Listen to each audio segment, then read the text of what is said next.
बिस्मिल्लाहिर्रहमानिर्रहीम। Warm welcome to all of you in unique FSc second year online lectures. हम लोग बेटा इस वक्त एक नया चैप्टर शुरू कर रहे हैं 22 के बाद, just to be on the ease. थोड़ा सा आपको एक डिफ़िकल्ट पैटर्न से हटा के हम लेके आ रहा हूँ मैं आपको थोड़े से ईजी चैप्टर्स की तरफ। पहला चैप्टर है इसका चैप्टर 25, इकोसिस्टम। ठीक है, इसमें बेटे पिछले सालों में, अब तो मुझे नहीं पता कि क्या स्मार्ट सिलेबस के बाद पैटर्न बनता है, पेयरिंग किस तरह होती है और वो, लेकिन पिछले सालों में इसका पेयर था 15 और 25 का पेयर, और 11 मार्क्स का पेपर इस चैप्टर में से आता था। 11 मार्क्स में एक लॉन्ग, 3 शॉर्ट और 1 MCQ शामिल है। ठीक है, अब हम इसमें बेटा पहले तो हम इसमें शुरू करेंगे शॉर्ट क्वेश्चन वाइज। तो आपने क्या करना है कि इस सारे को एक दफ़ा मेरे साथ अरेंज कर लेना है शॉर्ट लॉन्ग वाइज, और फिर उसको हम तरीके से कवर कर लेंगे। इंतहाई आसान चैप्टर है। पहला शॉर्ट, इकोलॉजी, ग्रीक वर्ड से निकला है ओएकोस। ठीक है, oikos which means the family house hold.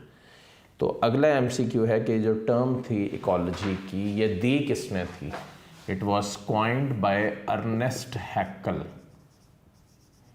कब? 1866। ठीक है, ये इस वक्त ये क्वाइन अप हुई थी ये टर्म, और इसके अंदर आप अब इसकी डेफिनेशन कर लो। The study of relationship of organism with its environment, ठीक है, is known as ecology. Ecology का बेटा दूसरा नाम क्या होगा? Environmental biology. Next, ecosystem. ठीक है, how do you define ecosystem? कुछ डेफिनेशंस हैं जो किताब में थोड़ी सी डिफ़िकल्ट हैं। मैं आप सब बच्चों के लिए बोल भी रहा हूँ, एक दफ़ा उनको सुन भी लीजिएगा और क्लियर भी कर लीजिएगा। ठीक है, the part of the environment where living and non living components interact with each other. ठीक है, the part of the environment where living and non-living components interact with each other is known as ecosystem। ये बेटा second short हो गया। Third, population। what is population? Group of organisms of the same species living at the same place at the same time is called what? Population। ठीक है, फिर उसके बाद हमारे पास नेक्स्ट क्या है? कम्युनिटी। असेंबलेज, इसके साथ वर्ड बड़ा इंपॉर्टेंट है, असेंबलेज। सो अगर कम्युनिटी बेटा शॉर्ट में आ जाए तो कैसे डिफाइन करोगे? Assemblage of different populations living together at the same place at the same time. Community बेटे दो तरह की होती है, ये भी नॉलेज के लिए भी और शॉर्ट के लिए भी ज़हन में रखना है, सिंपल और कॉम्प्लेक्स। अब सबसे पहले बेटा सिंपल कम्युनिटी कर लेते हैं। सिंपल कम्युनिटी से मुराद है limited number and size of population, और कॉम्प्लेक्स कम्युनिटी से बेटा क्या मुराद है? Large number and size of the population. तो अब अंडरस्टूड बात है, एक पॉपुलेशन का नंबर ही लिमिटेड है, तो आप उसको कैसे डिफाइन करोगे, या मतलब कैसे एग्जाम्पल दोगे? वही बेटा एग्जाम्पल जो मैट्रिक लेवल से आप पढ़ते आ रहे हो, fallen log. What does that mean? एक दरख्त का तना है जो गिरा हुआ है, उसके नीचे बेशुमार पॉपुलेशंस मौजूद हैं, fallen log with various populations under it. और कॉम्प्लेक्स कम्युनिटी, या तो ये पॉन्ड कम्युनिटी है या ये फॉरेस्ट कम्युनिटी है। ये दोनों लार्ज कम्युनिटीज़ हैं जिसमें large number and size of population मौजूद है। ओके, ये बेटा नेक्स्ट शॉर्ट हो गया आपके पास। अगला short,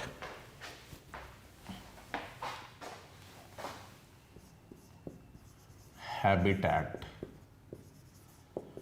the place where an organism lives is known as its habitat. ठीक है, जैसे फ़र्ज़ करें एक बच्चा एक बाल टाउन में रहता है, तो एक बाल टाउन उसका हैबिटेट है, उसकी रिहाइश है वहाँ पे। Getting it? अच्छा, ये आपके पास हो गया इसके हवाले से।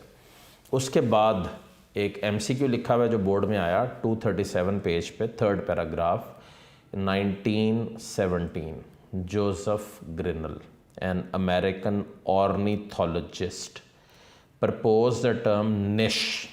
What is बेटा, पहले तो ये देख लें कि ornithologist कौन होते हैं। वो बायोलॉजिस्ट जो बर्ड्स को स्टडी करते हैं उनको बोलते हैं ऑर्निथोलॉजिस्ट। और अगला वर्ड क्या है? Niche. What is niche? Role of species in an ecosystem. ठीक है, इसके अलावा इसको स्पीशीज की जॉब भी बोलते हैं। अब बात यह है कि इसको समझें कैसे, मतलब इसको अगर मैं आपसे ये पूछ रहा हूँ तो आप इसको एक्सप्लेन कैसे करोगे वक्त आने पे। तो जो निश होती है ना बेटा, निश के अंदर ना दो चीज़ें हमने यहाँ पे करनी है। पहली बात तो ये कि ये स्पीशीज़ ऑक्यूपेशन है, एक चीज़ हो गई, और दूसरी बात ये रोल ऑफ स्पीशीज़ या जॉब ऑफ स्पीशीज़। अब इंसान है, ह्यूमंस, आप क्या हैं, आपकी निश क्या है बताएं। ह्यूमंस जो है ना बेटा वो कंज्यूमर हैं। क्या है? कंज्यूमर्स। ये खाने को कंज्यूम करते हैं, तो ये हमारी निश है। ठीक है, कोई पूछ लेता है कि आपकी निश क्या है, तो ये हमारी इसके पास आ गई। इसके अलावा चार्ल्स एल्टन वो बंदा था जिसने basic role of organism explain किया था और निश की डिटेल्स दी थी, तो ये बेटे जहन में रखनी है। आगे बढ़ते हैं, नेक्स्ट शॉर्ट क्वेश्चन। अभी बेटा ये सारे शॉर्ट ही हैं जो आपने करने हैं। Differentiate between autecology and synecology. अब डायरेक्टली इसका शॉर्ट जब डिफरेंस में आता है तो वो इस अंदाज में आता है आपको। ऑर्टिकोलॉजी क्या होती है? The study of single population relationship to the environment. ठीक है, single population relation to the environment is called क्या? ऑर्टिकोलॉजी। ठीक है, अगर बेटे को आपसे पूछ ले सिनिकोलॉजी के हवाले से तो उसमें आप क्या करोगे? The study of different communities together, यानी कि बेशुमार पॉपुलेशंस हैं जो मिलकर सामने आ रही हैं टुगेदर। अब बेटा एग्जाम्पल क्या दें हम ऑर्टिकोलॉजी और सिनिकोलॉजी, क्योंकि शॉर्ट का रूल ये होता है कि डिफाइन करें और एग्जाम्पल लिखें। तो पहली एग्जाम्पल ऑर्टिकोलॉजी में क्या होगी? Study of soybean plant. ठीक है, सोयाबीन प्लांट, उसकी स्टडी और उससे रिलेटेड जो भी एस्पेक्ट्स हैं वो आपके पास हो गए ऑर्टिकोलॉजी। यानी कि एक पॉपुलेशन है, उसके पैरामीटर्स, उसके अंदर मुख्तलिफ फिजिकल इन्वायरमेंट के और जो कुछ भी है वो आप पढ़ रहे हैं। अगर मैं यही बात अप्लाई करूं आपको सिनिकोलॉजी के ऊपर, तो वहाँ पे आप क्या करोगे? फॉरेस्ट कम्युनिटी की एग्जांपल समझ लो। फॉरेस्ट कम्युनिटी क्या है? ऐसी कम्युनिटी जिसमें बेशुमार पॉपुलेशंस एक जगह पे और एक वक्त पे एग्जिस्ट कर रही हैं। ठीक है, तो आप उसको बोलोगे फॉरेस्ट कम्युनिटी। ठीक है बेटे, अब आप आ जाओ 239 पेज के ऊपर। नेक्स्ट शॉर्ट क्वेश्चन है differentiate between biotic and abiotic components of the ecosystem. सबसे पहले ये आपने मैट्रिक में मीटर पढ़ा होगा। बायोटिक कंपोनेंट्स कौन से होते हैं? Living components of the ecosystem are known as biotic components. ठीक है, और ये जो लिविंग कंपोनेंट्स हैं इससे मुराद क्या है? इससे मुराद है प्रोड्यूसर, कंज्यूमर और डीकम्पोजर। तो एक एक करके पढ़ते हैं। पहले हम बेटा शुरू करते हैं, प्रोड्यूसर्स कौन से हैं? प्रोड्यूसर्स क्या हैं? Green plants. ठीक है, वो ऑर्गेनिजम्स जो खाना प्रोड्यूस करते हैं वो प्रोड्यूसर्स कहलाएंगे। अब मैं अगर सोचूं कि बेटा कितने होंगे प्रोड्यूसर और कौन से होंगे, तो मेरे जहन में दो मेन वर्ड आ जाते हैं इसके लिए। पहला ग्रीन प्लांट और दूसरा एलजे। इनफैक्ट एलजे के ऊपर तो फर्स्ट ईयर में एक बड़ा अच्छा एमसीक्यू लिखा हुआ है कि algae carry out 50 to 60% of all the photosynthesis on the planet Earth. ठीक है, तो 50 से 60% फोटोसिंथेसिस जो एलजे कैरी आउट कर रहे हैं। अच्छा, अब सेकंड बेटा इसकी कैटेगरी कौन सी होगी बायोटिक कंपोनेंट्स की? कंज्यूमर।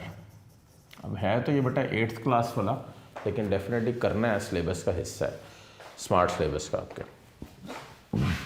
कंज्यूमर्स क्या है? वो जो खाने को कंज्यूम करते हैं। कंज्यूमर से मतलब कंज्यूम करने से बेटा मुराद क्या होगी? जो इनको मिल रहा होता है ज़रूरियात के लिए, उसको प्रोड्यूसर से हासिल करते हैं और फिर अपनी ज़रूरियात के लिए एनर्जी को ऑब्टेन करते हैं। तो कंज्यूमर क्या होंगे? हेट्रोट्रॉफ। और एग्जाम्पल के तौर पे आप ह्यूमन की एग्जाम्पल बड़े आराम से यहाँ पे बेटा कोट कर सकते हो कि इंसान जो है वो कंज्यूमर है। ओके, ये आपके पास हो गया कंज्यूमर के हवाले से। थर्ड हमारे पास क्या है? डीकम्पोजर्स। अब बेटा ये कौन है डीकम्पोजर? ये हैं बैक्टीरिया या फंजाई। बल्कि अगर आप पढ़ो तो बैक्टीरिया और फंजाई के ऊपर बेशुमार एमकेट के एमसीक्यूज हैं। विच ऑफ द फॉलोइंग, एक इस तरह है, are the principal decomposers of the ecosystem? The answer is दोनों, बैक्टीरिया एंड फंजाई। एक और एमसीक्यू आया बड़ा डिफरेंट सा नम्स के पेपर में, which of the following are the principal decomposers of plant bodies? Answer है फंजाई। तो सोचने की बात है कि बैक्टीरिया क्यों नहीं है, फंजाई क्यों है? उसकी रीज़न बहुत सिंपल है। उसकी रीज़न बेटा ये है कि फंजाई जो है वो उसके पास वो एंजाइम्स होते हैं जो सेलुलोज को तोड़ सके। और ये आप सबको पता होना चाहिए कि जो प्लांट की सेल वॉल है उसका बुनियादी कंपोनेंट कौन सा है? सेलुलोज। ओके, तो ये बेटा आपके पास नेक्स्ट शॉर्ट था बायोटिक कंपोनेंट्स का और उसकी टाइप्स का। अब अगर कोई आपसे पूछ ले व्हाट आर एबायोटिक कंपोनेंट्स, तो वो कौन से होते हैं? Non living components, air, water, ठीक है, सॉइल, ये सब आपके पास नॉन लिविंग कंपोनेंट्स हैं। 239 पेज के ऊपर ये एक वर्ड लिखा हुआ है टोपोग्राफी के नाम से। The study of shape and feature of earth surface. ठीक है, the study of shape and features of the earth surface is known as क्या? टोपोग्राफी। तो ये बेटे आपके पास इसके हवाले से हो गया। अब next short question, what is food chain?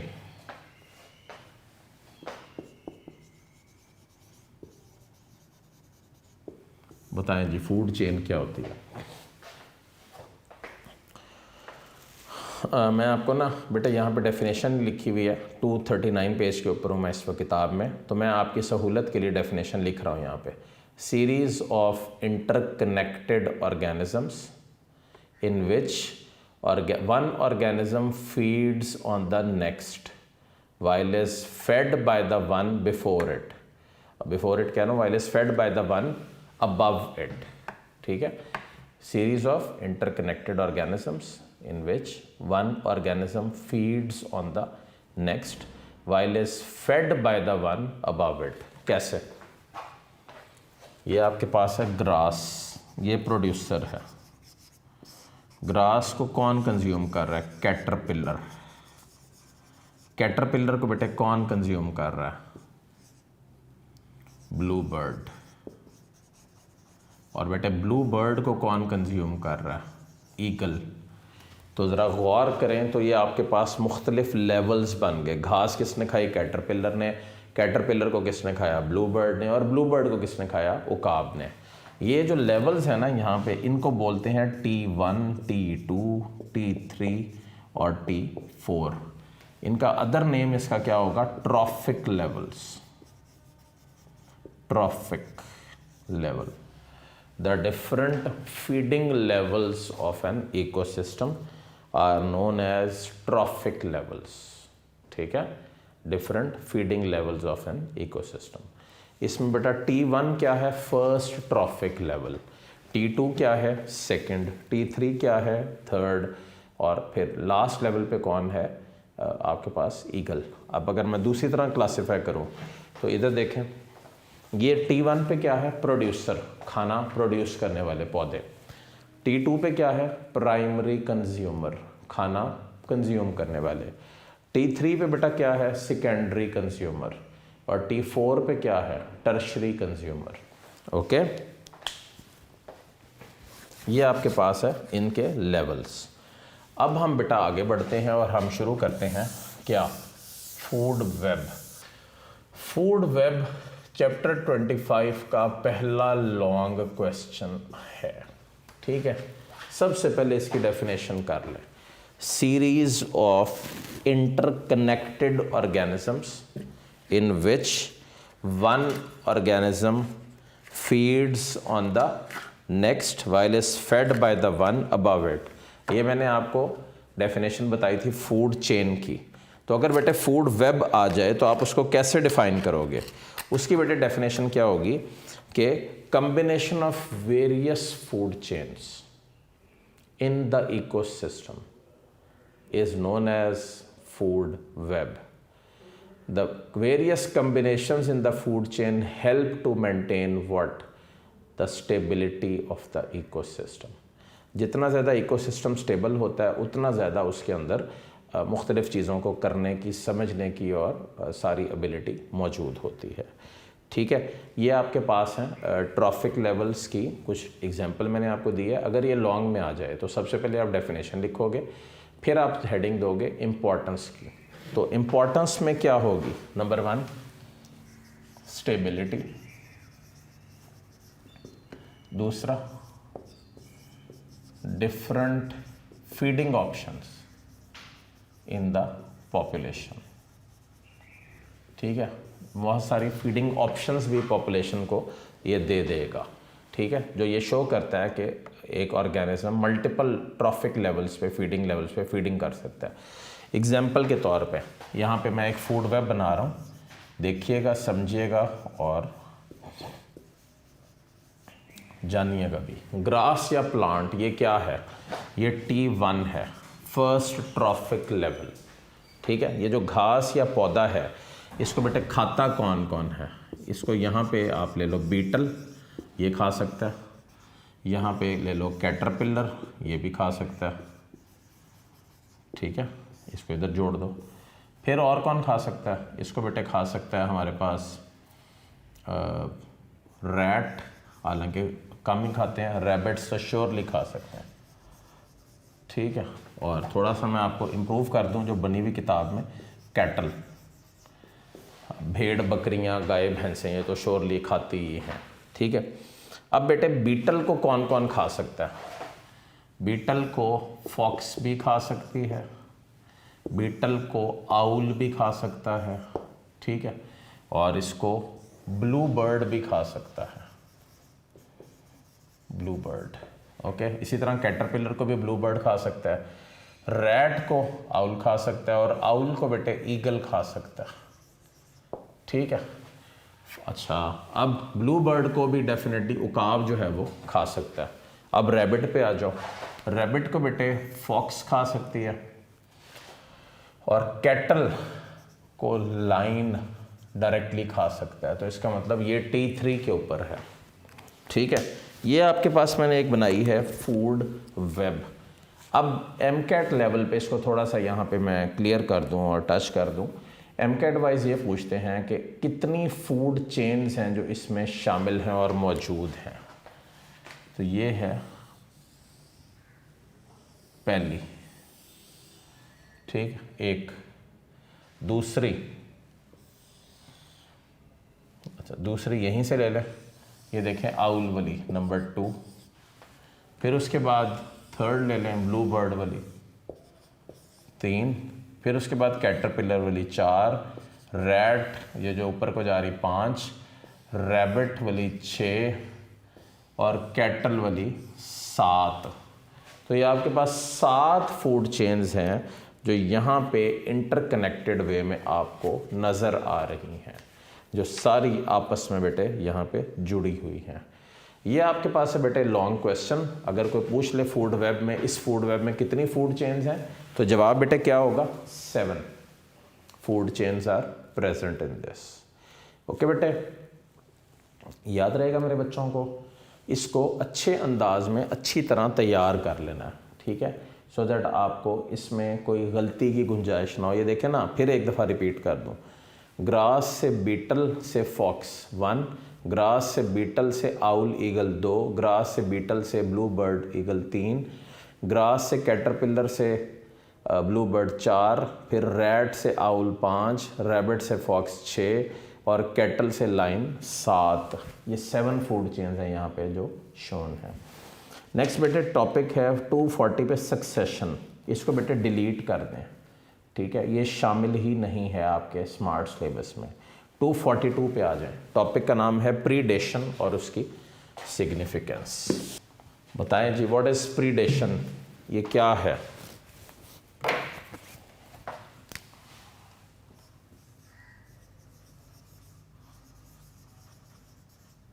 जी बेटा, प्रीडेशन से मुराद है प्रीडेटर प्रे रिलेशनशिप, इसको बोलते हैं, ठीक है। क्या बोलते हैं? Predator prey relationship. अब what does that mean exactly बेटे? प्रीडेटर प्रे रिलेशनशिप वो होती है जिसमें उर्दू में इसको बोलते हैं शिकार और उसका शिकारी, ठीक है। प्रीडेटर फर्ज करें फॉक्स है, तो शिकार क्या है उसका? रैबिट या रैट, दोनों में से कोई भी हो सकता है, ठीक है। तो ये प्रीडेशन है। An animal that preys on other animals is a predator, ठीक है। A predator is a consumer. The animal that is caught and eaten is the prey. The overall process is the predation, ठीक है। Second line next paragraph की, if the number of prey is large, ठीक है, this leads to an increase in the size of an population. क्यों भला? देखो, जितना ज़्यादा बेटा एक जगह पे शिकार होगा ना, उतना ज़्यादा वहाँ पे शिकारी भी होंगे। लेकिन अगर फ़र्ज़ करो शिकार ही ख़त्म हो जाता है, सिर्फ शिकारी बाकी बचते हैं, तो क्या होगा?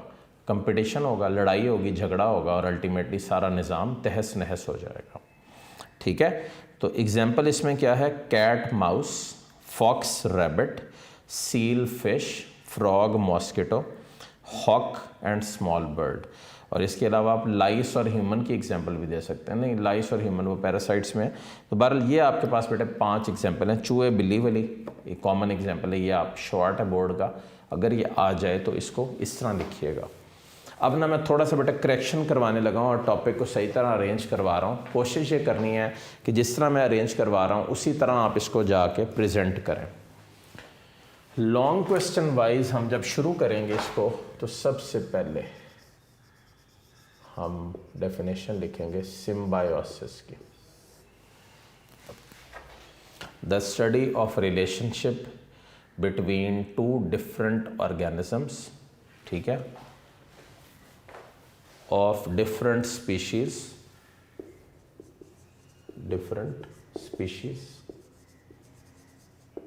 in which one may be benefited while the other is harmed। बेटा लिखी नहीं हुई चीज़ें आपने खुद लिखनी है, क्योंकि किताब में सिम्बायोसिस की डेफिनेशन गलत लिखी हुई है। वो होनी चाहिए थी म्यूचुअलिज्म की, वो लिख दी उसने सिम्बायोसिस में, ठीक है। तो ये है पैरासिटिज्म, जिसमें एक स्पीशीज़ इफ़ेक्ट होती है लेकिन दूसरी स्पीशीज़ जो है वो इफ़ेक्ट नहीं होती, ठीक है। ये पैरासिटिज्म है। मतलब एक को फ़ायदा होता है, दूसरे को नुकसान होता है। इसको हम बाद में देखेंगे, अभी सिर्फ डेफिनेशन पे रहें। मैं फिर रिपीट कर रहा हूँ, the study of relationship of different species in which one species may be benefited while other may be harmed, comma, both may be benefited, mutualism, comma, or one may be benefited and other may neither be benefited nor harmed। ठीक है, एक को फ़ायदा और दूसरे को ना फ़ायदा ना नुकसान, तो इसको क्या बोलेंगे? कमेंशलिज्म। ओके, अब आप ये जो सारा पढ़ा है आपने, अब हम इसको एक एक करके टेकअप करेंगे। यहाँ पे आपको कोशिश ये करनी कि जिस तरह मैं लेक्चर में इसको अरेंज कर रहा हूँ आप उसको उस तरह फॉलो करें। बजाय इसके कि आप लेक्चर के अलावा इसको किसी और तरीके से फॉलो करें, उसका एक नेगेटिव इम्पैक्ट होगा आप पे। शॉर्ट वाइज भी है और अगर लॉन्ग इकट्ठा आ जाए तो लॉन्ग वाइज भी। पहली होगी पैरासिटिज्म, ठीक है। What is parasitism? This is an association, ये आप किताब में आ जाए, between a host and a parasite which involves providing the parasite with food, protection and condition for survival, ठीक है। द पैरासाइट मे और may not harm the host, ठीक है। अब आप इसके अंदर मुख्तलिफ जो पैरासिटिज्म की एग्जांपल्स हैं, अब आप उनको टेकअप करें। पैरासिटिज्म में जो बेसिक बुनियादी चीज़ें हैं उसमें हम सबसे पहले वर्ड, पहले तो लिखा हुआ मे और मे नॉट, उसको सही करें, which always harms the host. Parasitism की डेफिनेशन में थर्ड लाइन पे लिखा हुआ द पैरासाइट मे और may not harm the host, गलत लिखा हुआ है, सही कर लें, किताब बहुत पुरानी है, अपडेट नहीं की किसी ने, आप कर लें। The parasite always harms the host, ठीक है। और अब शॉर्ट आ गया, what is infestation? Diseases in living organism which are caused by parasites are known as what? Infestations, ठीक है। तो वो बीमारियां जो पैरासाइट्स कॉज करते हैं उनको क्या बोलते हैं आप? इन्फेस्टेशंस। अच्छा, नेक्स्ट शॉर्ट है टाइप्स ऑफ पैरासाइट, तो इसमें मुख्तलिफ हैं। पहली है एक्टोपैरासाइट। अब ये क्या होगा भाई? Ectoparasite, those parasites which live outside the body of host, जैसे वर्म्स, और चलें जैसे फंजाई ले लें, सबसे इजी, फंजाई, लाइस, जुएं, ये सब एक्टोपैरासाइट्स हैं। दूसरा एंडोपैरासाइट्स, वो कौन से होते हैं? Those parasites which live within the body of the host are called endoparasite. Example worms, ठीक है। और इसके अलावा बैक्टीरिया, बहुत सारे जो बीमारियां कॉज करते हैं। और आपकी नॉलेज के लिए मैं दो और यहाँ पे ऐड कर रहा हूँ सो दैट आपको बाद में एमकेट में फ़ायदा हो। होते हैं ऑब्लिगेट पैरासाइट, सुना है ना ऑब्लिगेट पैरासाइट का? ये कई जगह पे वर्ड है किताब में।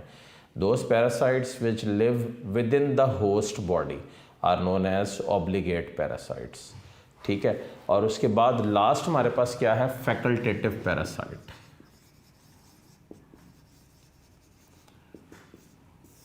Viruses are obligate intracellular parasite, ये सिर्फ विद इन द बॉडी ही सर्वाइव करते हैं। कोविड-19 है, आप मास्क लगाएं, आप एहतियात करें। सबसे बड़ी एहतियात ये है, मास्क लगाने से भी बड़ी एहतियात क्या है कोविड में, कि बार बार मुंह के ऊपर अपने हाथ मत मलें, राइट। मतलब ये कि बार बार, जैसे कुछ लोगों को नाखून खाने की आदत होती है, तो बार बार मुंह के साथ टच करके नाखूनों को काट रहे होते हैं, यहाँ पे वायरसेस लगे होते हैं और वो आपके अंदर फिर जाके तो मल्टीप्लाई कर सकते हैं। और फैकल्टेटिव पैरासाइट्स वो होते हैं जो विद इन द होस्ट भी रह लें और आर्टिफिशियल मीडियम भी सर्वाइव कर लें। ये हैं facultative parasite. Most of the fungi are facultative parasites, ठीक है बेटे। ये हमने सिम्बायोसिस की पहली टाइप आज की है। ये आपको बड़ा आसान सा लेक्चर चल रहा है जिसके अंदर आप ये सारी चीज़ें पढ़ रहे हैं। इंशाल्लाह नेक्स्ट लेक्चर तक आप ये सारा पढ़ के बैठें, एक दफ़ा रिव्यू करके बैठें। आसान आसान चीज़ें और बड़ी सिंपल लिखी हुई हैं। नेक्स्ट लेक्चर में हम इंशाल्लाह यहीं से इसको आगे बढ़ाएंगे। सिम्बायोसिस की बहुत सारी टाइप्स और कुछ किताब में करेक्शंस करते हुए कोशिश ये करेंगे कि उस में ही चैप्टर, बहुत छोटा सा चैप्टर, उसको एंड कर दें। अपना बहुत सारा ख्याल रखिए। इंशाल्लाह नेक्स्ट लेक्चर में मुलाकात होती है। अल्लाह हाफिज़।